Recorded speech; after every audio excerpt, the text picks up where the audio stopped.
Next up, Colombian pro Miguel Angel Lopez has been handed a 4-year doping ban for use and possession of human growth hormone before the 2022 Giro d'Italia. The rider was sacked by Astana in December 2022 over his links to alleged doping doctor Marcos Mena.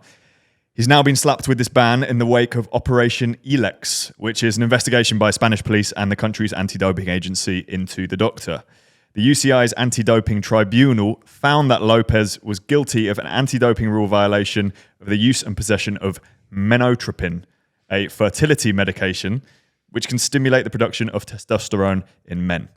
However, Tour de France stage winner Lopez says he's innocent. He put out a statement on Twitter saying, "The offence does not exist and the sanction is unjustified. I will appeal immediately before the UCI and defend my innocence as I've always done. I have faith that I will return to the world of professional cycling."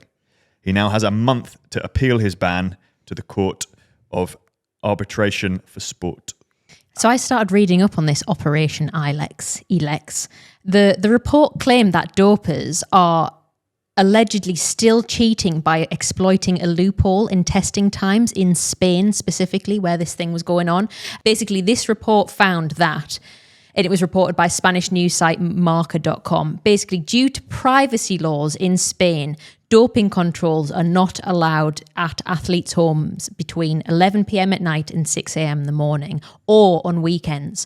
So this is a period long enough for some drugs to leave athletes' systems. So it was claimed in this report by the Spanish police and the anti-doping authority that riders were using this window of opportunity to use banned substances. That is wild. Yeah.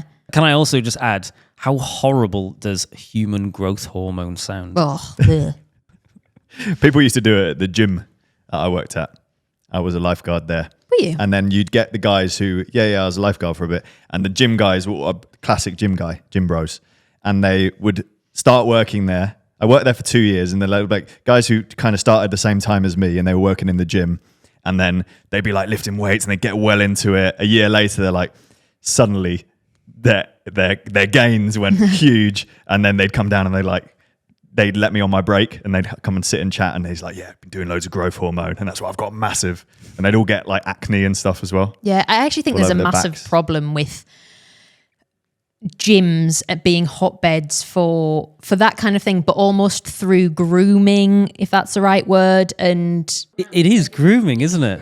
Yeah, like peer pressure sort of stuff. There are older guys in gyms and people who potentially even make money off selling this stuff, and all of their mates are dead hench, and you go into it, you want to be part of the fold, you want to be in the clique, and I think there's definitely a pressure to be part of that. So I had a gym phase. I don't know if I've ever talked about it. We probably have mentioned it at one point or another. And I was using a product, I can't remember what it was called. It was like a complete protein shake, weight gain shake thing that had testosterone boosters in it. Oh, that doesn't sound very legal. Well, no, it was legit. It was just like a legit thing that you could just buy. It wasn't banned or anything like that. I don't think I could compete in a UCI race, but it wasn't like banned or dodgy. I should probably look into what it actually was. That's why Jimmy's so strong on the bike. It's also the secret reason why he hates racing is because he's actually banned from all UCI events in America. Yeah, I did used to take test boosters as part of this shake. I don't know. And what happened? Well, you saw the size of me when you met me. I was massive. Oh, I didn't realize you were on drugs. I wasn't. There's a lot of people on, not necessarily growth hormone, but I know people who are in sport taking testosterone. Yeah.